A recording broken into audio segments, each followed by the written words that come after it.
1582년 10월 5일, 그의 로마의 새 달력을 곧바로 받아들인 나라에서는 그날 태어난 사람이 단 한 명도 없습니다.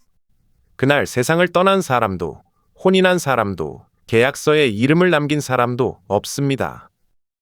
그 날짜 자체가 존재하지 않았기 때문입니다. 어느 가을 아침, 그 나라 사람들은 잠에서 깨어나 달력에서 열흘이 통째로 사라진 것을 발견했습니다. 바다 건너 영국과 개신교 정교회 지역에서는 그 열흘이 그대로 남아 있었습니다. 같은 시간을 두고 유럽이 갈라지는 순간이기도 했습니다. 그 열흘을 도려내라고 명령한 사람은 로마의 교황이었습니다. 전날 밤까지만 해도 사람들은 분명 10월 4일 목요일을 살고 있었습니다. 그런데 다음 날 아침에 펼쳐든 달력에는 어제의 다음 날이 10월 15일 금요일이라고 적혀 있었습니다. 5일도, 9일도, 14일도 그 해에는 끝내 찾아오지 않았습니다. 그 사이에 잡혀있던 장날과 혼례와 재판 날짜는 갈 곳을 잃었습니다.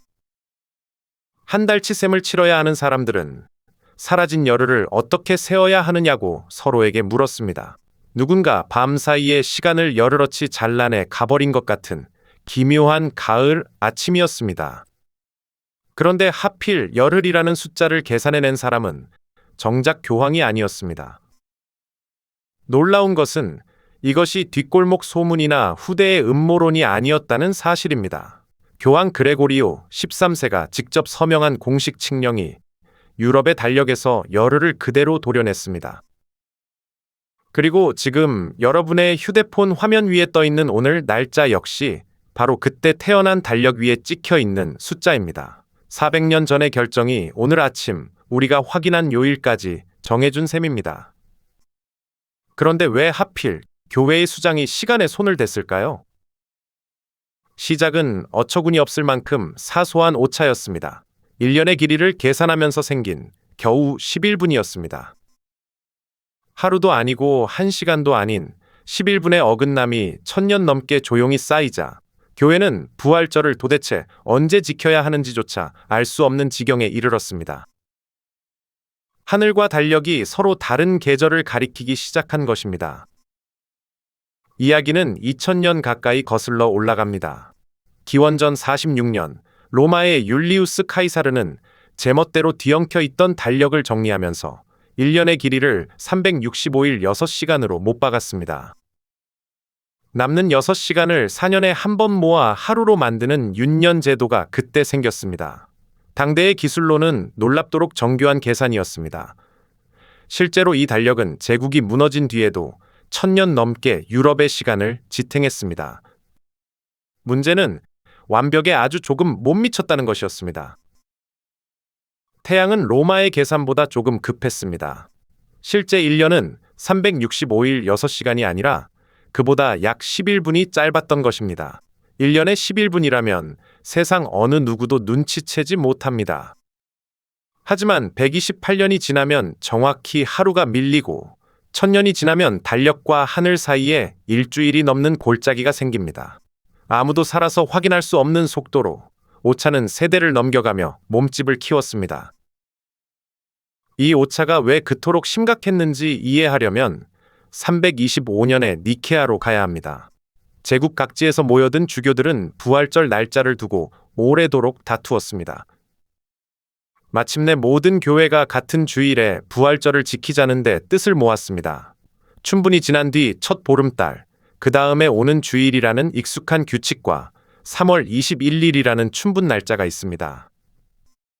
이것은 공의회 문서에 그대로 적혀 있다기보다 그 무렵 알렉산드리아 교회의 계산법을 따라 굳어진 것으로 알려져 있습니다.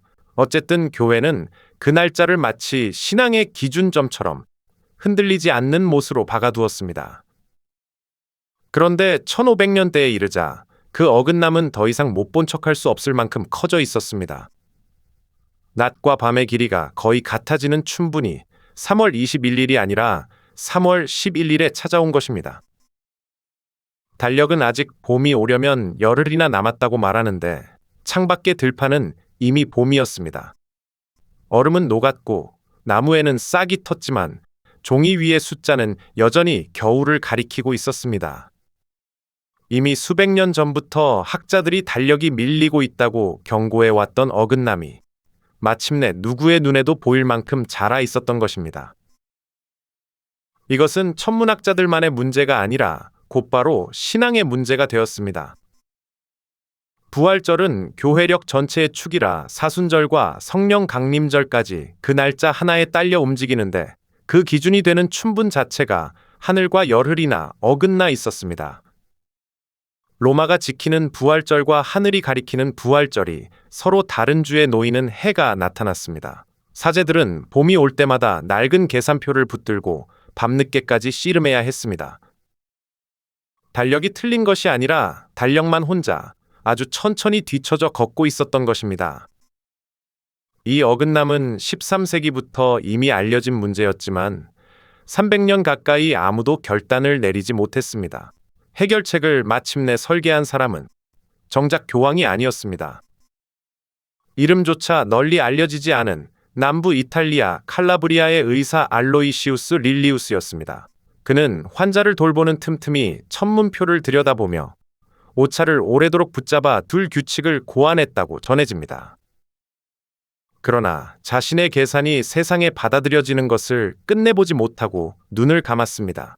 그가 남긴 초안을 로마까지 들고 간 사람은 그 원고를 버릴 수 없었던 형제 안토니오였습니다. 그 초안을 넘겨받은 사람이 예수의 수학자 크리스토퍼 클라비우스였습니다. 그는 몇 년에 걸쳐 릴리우스의 계산을 하나하나 다시 검증하고 개혁에 반대하는 학자들의 공격을 정면으로 받아냈습니다. 이론을 실제로 굴러가게 만드는 지루한 작업은 언제나 이런 사람들의 몫입니다. 그는 새 달력이 왜 옳은지를 설명하는 두꺼운 해설서까지 남겼습니다. 훗날 사람들은 달 표면에 거대한 분화구 하나에 그의 이름을 붙여주었습니다. 1582년 2월, 교황 그레고리오 13세는 마침내 개혁안을 담은 칙령에 서명했습니다. 문서의 첫 구절을 따서 사람들은 그것을 인테르 그라비시마스라고 불렀습니다. 여든에 접어든 노인이 펜을 내려놓은 그 순간 가톨릭 유럽의 시간표가 바뀌었습니다. 시행일은 그해 10월로 정해졌습니다. 수학이 끝나고 큰 축일이 가장 적은 달, 그러니까 혼란이 가장 덜할 시기를 고른 것이라고 전해집니다. 방법은 단순하고도 과감했습니다. 이미 밀려버린 열흘을 두고 더 논쟁하지 않고 그냥 지워버리기로 한 것입니다. 그래서 1582년 10월 4일 목요일 다음 날이 10월 15일 금요일로 정해졌습니다. 사라진 날짜에 예정되어 있던 일들은 앞으로 당기거나 뒤로 미뤄야 했습니다. 인류가 자기 손으로 시간을 잘라낸 역사에서 아주 드문 순간이었습니다. 그러나 지우는 것만으로는 부족했습니다. 그대로 두면 몇백 년 뒤에 또 같은 일이 벌어질 테니까요. 그래서 윤년 규칙에 예외를 하나 두었습니다. 사로 나뉘는 해는 윤년으로 두되 백으로 나뉘는 해는 윤년에서 뺐습니다. 그 중에서도 400으로 나뉘는 해는 다시 윤년으로 되돌렸습니다. 덕분에 1900년은 평년, 2000년은 윤년이 되었고 400년마다 사흘을 덜어내는 이 보정은 지금도 흔들림 없이 작동하고 있습니다. 여기서 놓치기 쉬운 디테일이 하나 있습니다. 날짜는 열흘을 건너뛰었지만 요일은 단 하루도 끊기지 않았습니다. 목요일 10월 4일의 다음 날은 정확히 금요일 10월 15일이었습니다. 숫자는 잘라내도 7날의 순서만은 절대 흐트러뜨릴 수 없다는 지극히 교회다운 고집이었습니다. 창세기 이래 한 번도 끊긴 적 없다고 믿어온 그 리듬만은 그렇게 지켜졌습니다. 개혁을 곧바로 받아들인 곳은 스페인과 포르투갈, 폴란드, 그리고 교황령이었습니다. 관리들은 광장에 포고문을 붙였고 성당은 종을 울려 새 날짜의 시작을 알렸습니다. 프랑스는 그해 12월에 가톨릭을 따르던 독일 도시들은 이듬해의 뒤를 이었습니다. 얼핏 보면 유럽 전체가 하루아침에 발을 맞춘 것처럼 보였습니다. 하지만 진짜 이야기는 이제부터가 시작이었습니다. 정작 사람들이 걱정한 것은 천문학도 신학도 아니라 생계였습니다. 사라진 열흘치 집세는 내야 하는가? 빌린 돈의 이자는 어느 날짜까지 계산하는가? 열흘 뒤로 잡아둔 혼인 날짜와 만기가 코앞이던 어음은 어떻게 되는가? 결국 이자와 임금은 실제로 지나간 날수만 세어 계산한다는 원칙이 자리를 잡았습니다. 훗날 영국이 달력을 바꿀 때는 아예 법조문에 그렇게 못 박아 두었습니다. 스페인의 수녀 아빌라의 테레사는 달력이 잘려나가던 바로 그 밤에 눈을 감았습니다. 기록에 따라 10월 4일 밤이라고도 하고 날이 바뀐 10월 15일 새벽이라고도 전해집니다. 그리고 그의 장례가 치러진 날은 10월 15일이었습니다. 숨을 거둔 날과 땅에 묻힌 날 사이에 달력의 열흘이 통째로 끼어든 셈입니다. 시간이 잘려나가던 바로 그 자리를 한 사람의 마지막이 정확히 통과해 간 것입니다. 여기서 한 가지 바로잡을 이야기가 있습니다. 성난 군중이 잃어버린 날들을 돌려달라며 거리에서 폭동을 일으켰다는 그 유명한 장면이 있습니다. 하지만 이는 훨씬 후대의 풍자화에서 부풀려진 각색에 가깝다고 알려져 있습니다. 리가처럼 달력을 둘러싸고 실제로 소요가 벌어진 도시가 없지는 않았습니다. 다만 기록에 더 많이 남은 것은 함성이 아니라 관청에 밀려든 문의와 소송, 그리고 조용히 고쳐 쓴 회계장부였습니다. 사람들은 분노하기보다 계산기를 두드렸습니다. 진짜 저항은 거리가 아니라 훨씬 차갑고 오래가는 곳에서 일어나고 있었습니다. 때는 종교개혁이 유럽을 두 쪽으로 갈라놓은 지 반세기가 훌쩍 지난 무렵이었습니다. 개신교 국가들에게 새 달력은 천문학이 아니라 정치였습니다.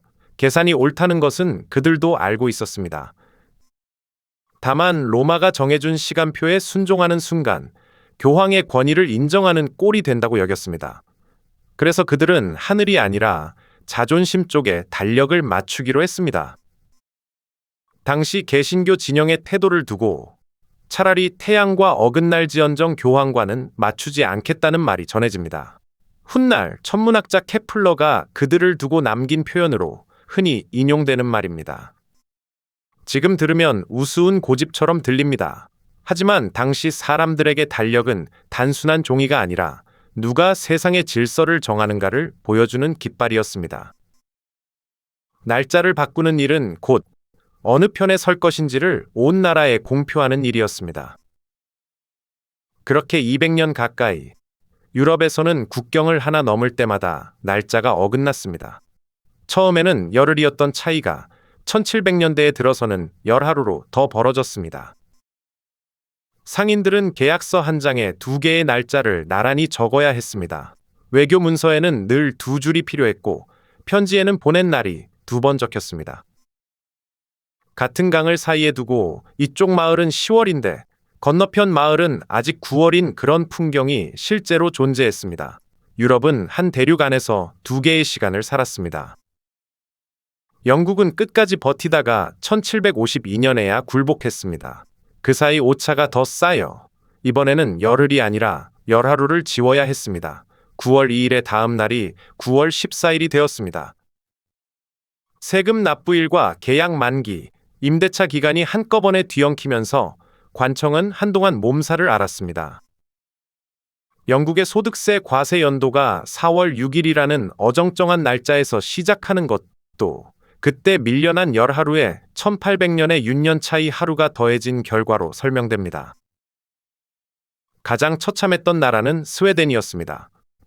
한꺼번에 열흘을 지우는 충격이 싫었던 스웨덴은 무려 40년에 걸쳐 윤희를 하나씩 빼면서 서서히 옮겨가기로 결정했습니다. 계획대로였다면 아무도 모르는 사이에 부드럽게 끝났을 겁니다. 그런데 그 사이 큰 전쟁이 터졌고 나라 전체가 자기들이 세운 계획을 잊어버렸습니다. 윤희를 뺐다가 다시 넣었다가 기억하는 사람조차 사라지고 말았습니다. 정신을 차려보니 스웨덴의 달력은 옛 달력과도 새 달력과도 맞지 않았습니다. 세상 어디에도 없는 자기들만의 날짜를 쓰는 나라가 되어버린 겁니다. 결국 왕은 일단 옛 달력으로 되돌아가기로 했고 모자란 하루를 채우기 위해 존재하지 않는 날짜를 하나 만들어냅니다. 그렇게 태어난 날짜가 1712년 2월 30일이었습니다. 스웨덴과 그 지배를 받던 핀란드의 달력에 딱 한 번 적혔다가 사라진 실제 달력에 찍힌 2월 30일로는 거의 유일한 사례로 꼽히는 날짜였습니다. 정교회권은 훨씬 더 오래 버텼습니다. 러시아가 마침내 달력을 바꾼 것은 1918년 혁명 정부가 들어서고 나서였습니다. 그 바람에 아주 기묘한 일이 벌어졌는데요.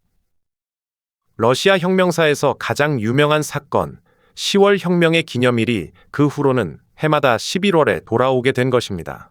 이름은 10월인데 축포는 11월에 터지는 나라가 그렇게 탄생했습니다. 유럽에서 사실상 마지막으로 달력을 바꾼 나라는 그리스였습니다. 때는 1923년, 개혁이 시작된 지 무려 341년이 지난 뒤였습니다. 그리고 이 오차는 지금 이 순간에도 조용히 자라고 있습니다. 1582년에는 열흘이었던 간격이 오늘날에는 10사흘까지 벌어졌습니다. 정교회의 일부가 지금도 옛 달력으로 성탄을 지키기 때문인데요. 그래서 지금도 세상 어딘가에서는 1월 7일에 크리스마스 종이 울립니다.